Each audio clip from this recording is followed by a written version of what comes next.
Welcome back to the Reside Platform Podcast. I'm your host, Suneet and today we're bringing you something super special, our very first in-person episode.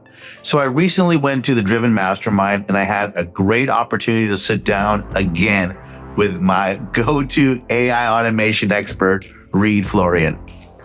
If you enjoy this face-to-face format, make sure to drop us a comment or reach out on social to let us know. We love hearing from you and want to continue delivering the content that you want to see. Now, let's transition into my chat with Reed.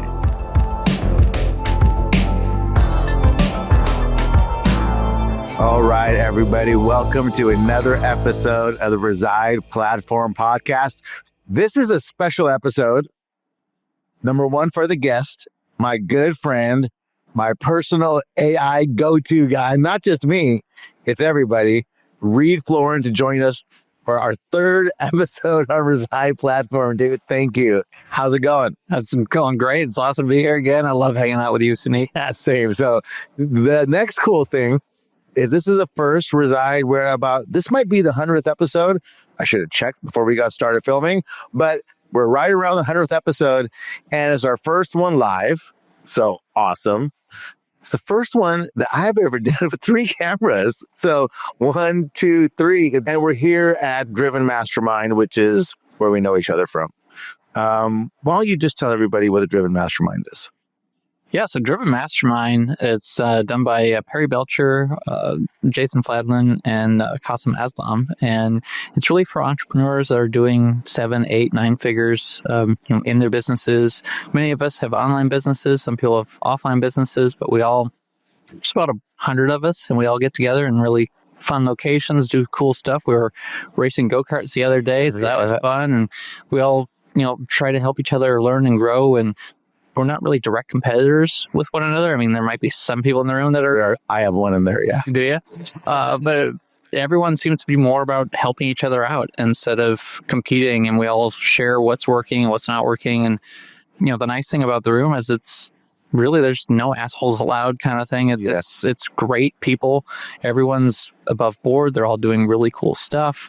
All very helpful. They all open up their Rolodexes to one another and, introduce people to one another and stuff like that, and just kind of help you push the ball down the field and get to the next area in your business. It's so cool, man. And you're totally right. Before we dig deeper on that, we raced against each other. Yep. In 2 heats. Yep. What place did you get? I think 4th. Okay. I got 7th both times. So you beat me both times. Turns out I'm not the greatest racer. That's okay. And I love what you said, though, about the mastermind, because, yes, I have digital and brick and mortar type of businesses and real estate and consulting and coaching. And I'm sure you heard of Jay Abraham. Mm-hmm, yeah. Right? I actually met him the first night I met Perry. That's a story for another time. I may have not acted appropriately in front of Jay Abraham. I didn't know who he was at the time. Our Perry Belcher, but that's another story. But Jay Abraham always talks about going outside of your main business field to get inspired to bring things into your business, right? So for me, I'm a real estate guy, right? We have a real estate mastermind. We have real estate coaching and consulting. I come here to another mastermind to get ideas to bring value back to my mastermind. Sure. So what are some of the reasons that you really like to come here? I mean, kind of real world problems. I found out what, these business leaders have that's going on in their businesses from all walks of life. Like you've mentioned, we all have different businesses, and I'm finding out what are the common issues that they seem to be having and try to figure out how I can help and how I can, help them streamline and automate that stuff with AI and automation as best as possible so they can have more time to do what they enjoy and focus on their area of excellence. Yes. So for everybody watching and listening, if you haven't seen any of the other shows that Reed and I have done on Reside Platform Podcast, we've gone deep in AI. So we'll spare you from going deep this time, but I recommend you go back and watch those other episodes. We talk about a lot of cool shit.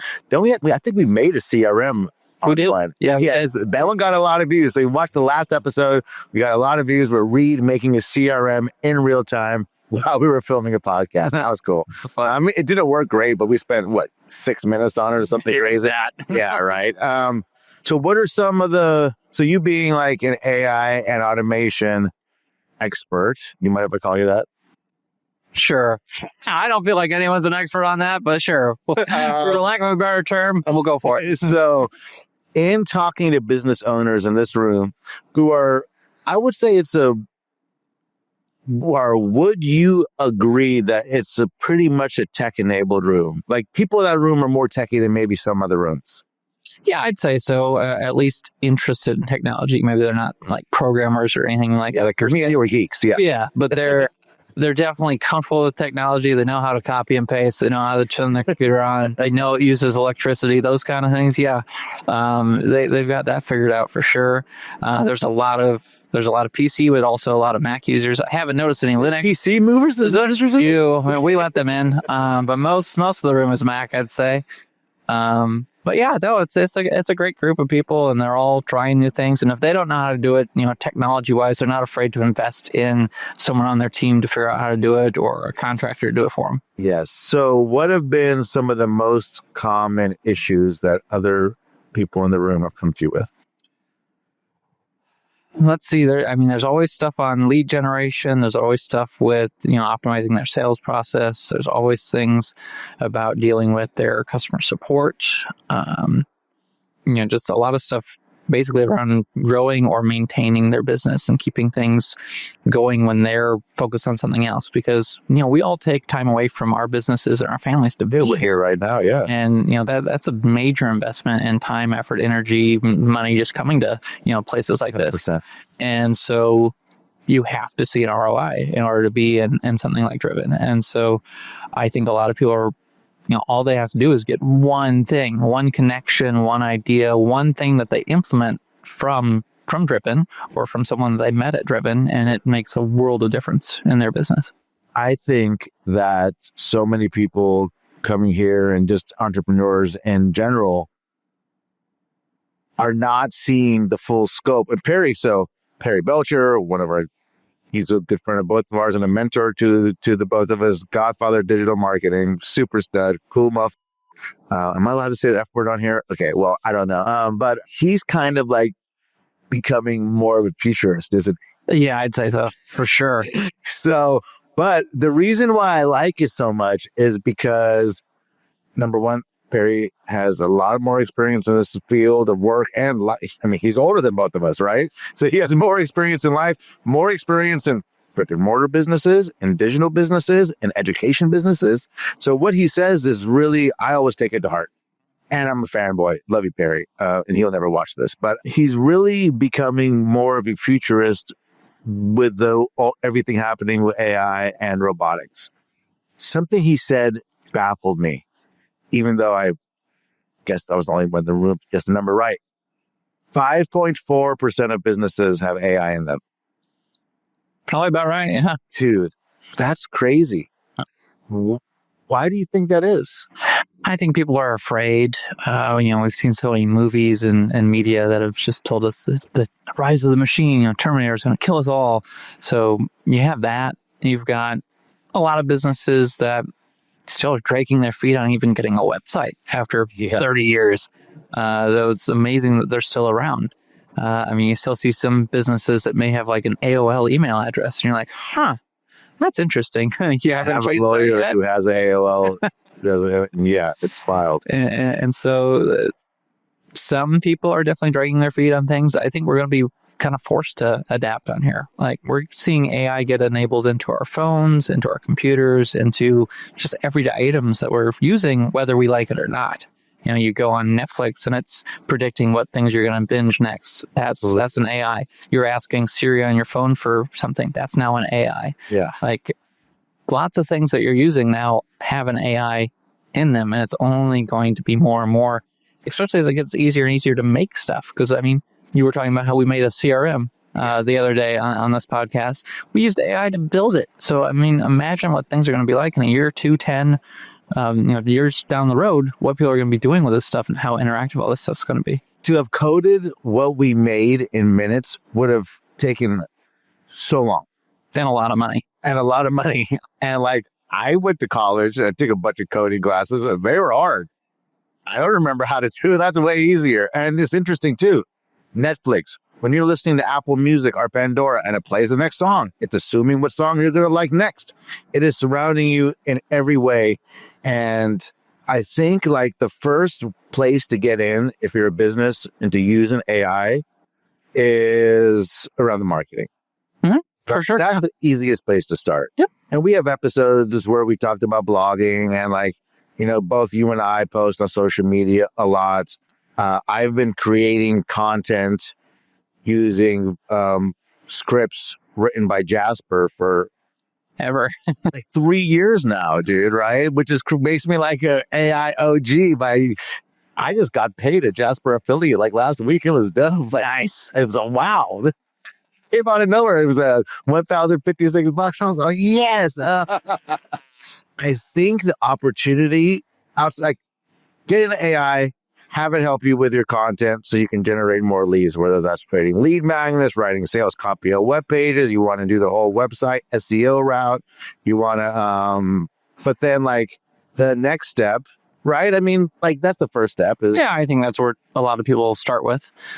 And then like the next step is maybe in your sales process and this maybe just be an offshoot of content, but to refine your scripts, right? And I guess now I'm talking to realtors, or other people doing lead gen, is you use it now to refine your scripts. And then maybe you use it next to create your sales presentations, right? Yeah, which is part of the script too. But beyond that, what are the possibilities for traditional businesses, you think, doing sales?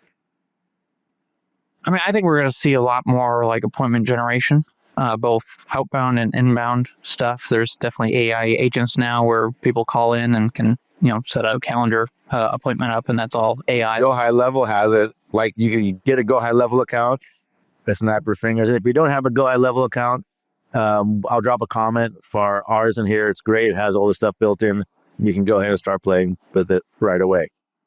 But so I mean, that is, I think we're seeing more and more of that as a direction where things are going. And that's only going to get more sophisticated as time goes on. We're going to see AI agents doing a lot of your work for you, even behind the scenes, or even you just see it running on the computer kind of thing. It's going out and reaching out to people and communicating with people and responding to people on your behalf, and responding to their agent. Their agent will talk to your agent, kind of thing. Yeah, and it'll be it'll be like sports teams and everything.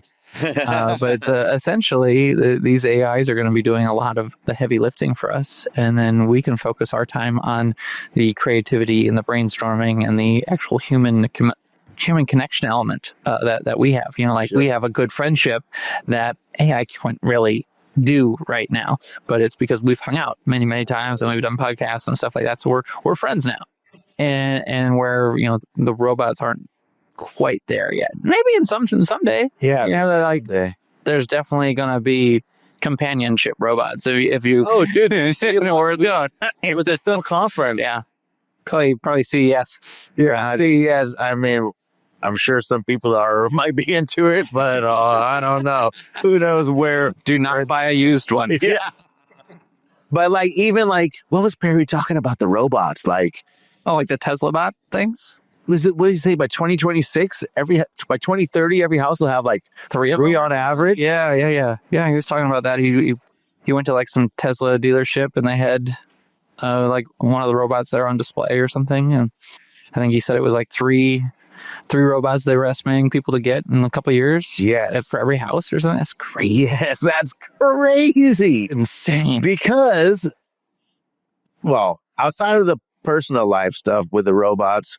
But for business, dude, as he was talking about it, I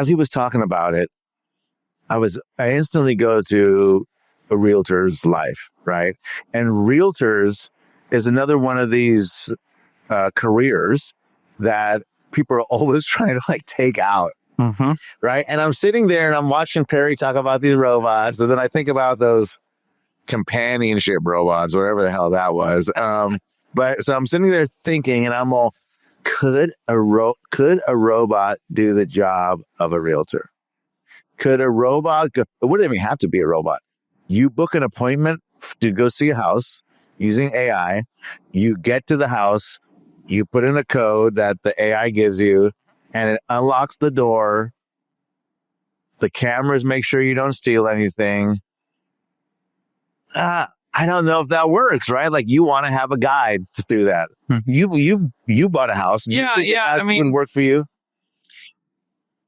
I've heard of people doing things where they've even had like a virtual like walkthrough of stuff, and there isn't an agent there, and it's like almost like a Zoom call kind of thing. They're talking like over their phone or something and showing it, but they're like, you could actually be at the location and there's a human agent back at their office talking to you about like, oh, the kitchen has blah, blah, blah, blah, blah. Yeah. And so that could definitely be done by an AI like you were just, talking about. So I could see it happening at some point, like, I know things are changing now that like a lot of homes have like the keyless entry kind of thing, but traditionally there's been like a lockbox that you realtors, enter whatever the code is to get into these things. And that's how you get into the house. So yeah, I could easily see that being a thing, especially with homes that have the keyless entry kind of deal. That would make it really easy. I do agree that you probably need a bunch of cameras up, so that might have to be provided by the real estate company to do. I don't know how you'd want to do that, where you wouldn't have someone doing things in your house. Yeah, no. Checking out your bedroom. I don't know. As we're talking about this, when I represented one of the big iBuyers in 2020, 2021, and I had hundreds of listings, there was a point where I believe prospective home buyers could get access to a house for a certain amount of time. It was full of cameras, but guess what? People stole shit and people stole the cameras too. Mm-hmm. Right? So it really didn't work back then. Right? So I guess that would remain to be seen.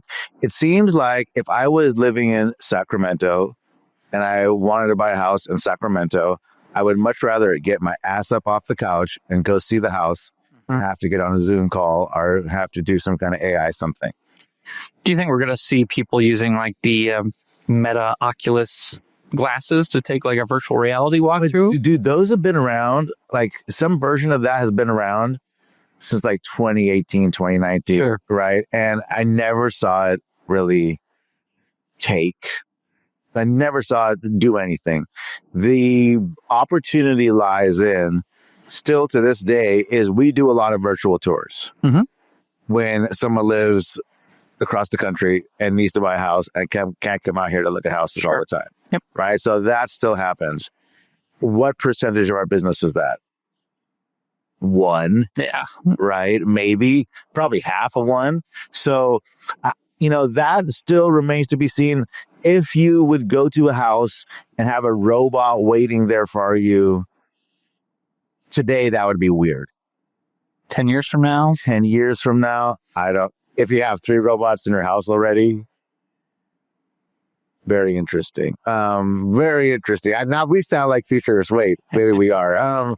Is rubbing off on. Yeah. Oh, dude, totally. The one interesting thing that I've been shouting about from the rooftops since Jasper that I would love to talk to you about is, I'm Bob, or I'll make it easy. I'm Suneet, and I want to buy a house, and I'm not a realtor. Right now, I go to a home search site. Let's call it Zillow.com, because many people know what Zillow is. I've heard of that one. Yeah. Leave your opinions elsewhere. I'm a big Zillow advocate. Go to Zillow.com. Type in houses in Sacramento, $400,000 with a pool in, next to Southport Elementary in West Sacramento. And I get a list. And then I push a button and Zillow connects me with an agent. The agent will probably work for me in this case in Sacramento, but I digress. This is what's going to happen is you're going to say, hey, Google, hey, chat, hey, Siri, hey, Alexa, I want to look at houses in Sacramento that have this, this, and this. Send me an appointment. Sure. That's close, bro. Oh, definitely. Yeah.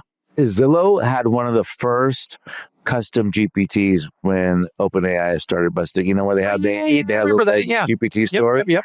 So that was about a year and a half ago now. So, dude, this is something. Ever since then, I've been thinking of that. Sure.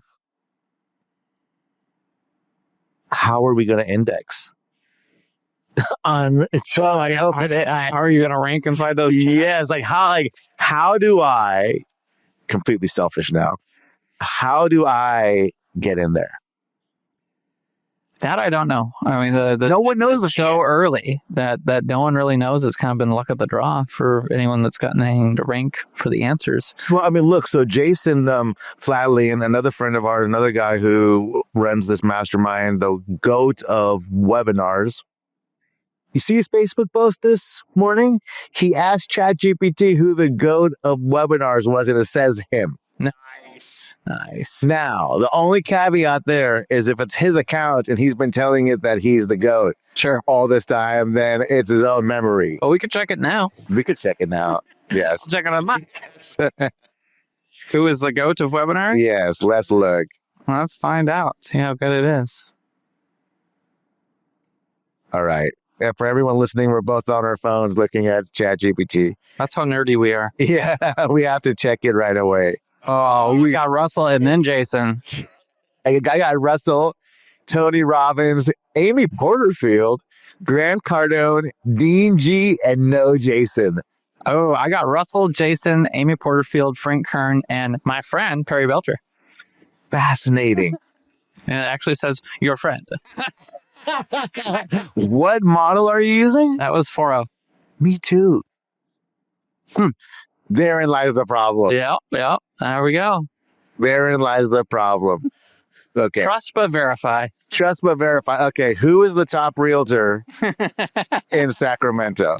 And I want you to look in Minnesota. Sure. Because we already know who it is. In Minneapolis. It's one of my good friends. We're not even going to say his name. Yeah. Who is the top realtor in Sacramento? Yeah. Okay. So, determining the top realtor in Sacramento can depend on various factors, including sales volume, client satisfaction. Based on recent data, here are some of the leading real estate professionals in Sacramento. Number one, me, by Sac Homes Group. Is that what yours says? Yeah, a few other ones. See, where did that pull from? I have no idea. It has the sources there. Wow. See, it's really interesting. I was like, the sources look like some blogs I've never heard of. Yeah. So someone manipulating the algorithm. Wow. So what's the opportunity? Yeah, that's interesting. That is interesting. Huh, did we just open it up episode 4? Wow. So we both now put in Minnesota and put in Minneapolis, and let's see if my friend comes up. Should I do it with web search? Or did you do web search? No, I just did normal prompt. Who is the top? Because most users don't know to do that. Yep. In Minneapolis. Let's find out. I mean, you got billboards everywhere, so. Billboards, radio, TV, ads.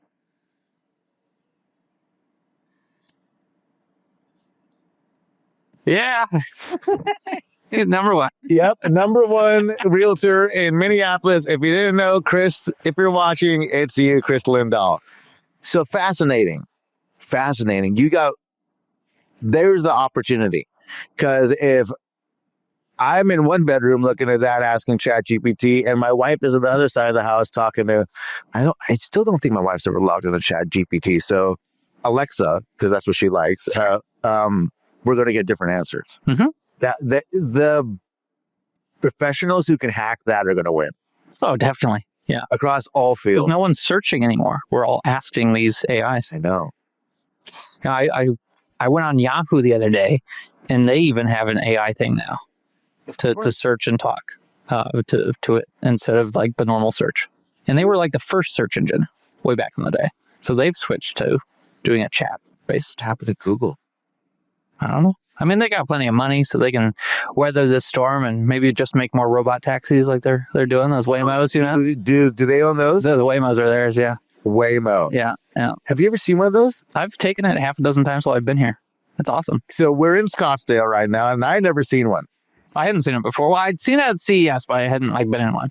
Yeah, so they have these. Well, you tell everybody what it is, because it sounds really dangerous to me. Oh, it's awesome. It's so cool. So it's this car. It's a Jaguar that you get in, and it's got all these cameras and sensors all over the place.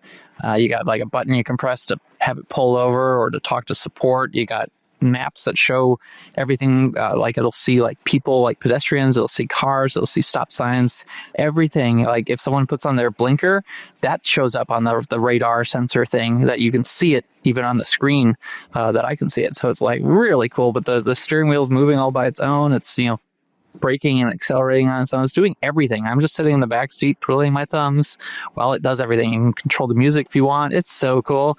And like Perry was sharing some stats. It was like, I want to say for every 1 million miles people drive, you have about 3 accidents that you have. I don't know how how bad the accident is, but Sure. that's the average. And then for these, it's like 0.59 accident per 1 million miles. So it's 6 times safer than a human driver, which makes sense because you don't have someone texting and driving. They're not pissed off at their lover. They're not hungry. They're not, drinking. They're not doing all this other stuff that we do as humans. Yeah. And all the other people around us are doing too. And you got a machine that's looking out for all those kind of things and can anticipate all this stuff. And, being that's owned by Google, I'm assuming they're using it to map everything for Google Maps too, because they got all those cameras on it. They might as well double dip on it. Of course they are. So it's really cool. You need to do it while you're here. I mean, I'll take one to the airport. Yeah, you did. Dude, and it was well, if you have a choice between an Uber and what's it called, a Waymo? Waymo. Unless I know the Uber driver is like really hot. Then yeah. Sorry, wife, but I'll enjoy the flirty conversation. But no, the Waymo wins for me every time. Do they have a Minneapolis yet? No, not yet. It's like here, I want to say LA and Austin, Texas. So that's it. Well, good. Well, dude, thanks again. The 3rd episode on, we opened up the question of how do you rank to where you get picked up by the AI. So if you can figure it out there, everyone watching and listening, make sure you let me know first. Yeah, I want to know too. Yeah. And Reed, where are you off to next? Do you have any events coming up? Taking a little break right now, but if anyone wants to find me online, you can find me on Facebook or automatedaimarketer.com, and I got a free tool to help you automate your affiliate marketing. Nice. Automated AI Marketer.com. AutomatedAImarketer.com. Go check out Reed. And everyone, thank you so much for listening to this and watching this live, first of its kind, live episode of the Reside Platform podcast. Make sure you share it with a friend if you liked it. And go watch the other episodes with Reed where we build a CRM, talk about AI, talk about building how he's able to create all these businesses by himself. There's some good stuff. And then until then, we'll see you in the next episode of the Reside Platform podcast.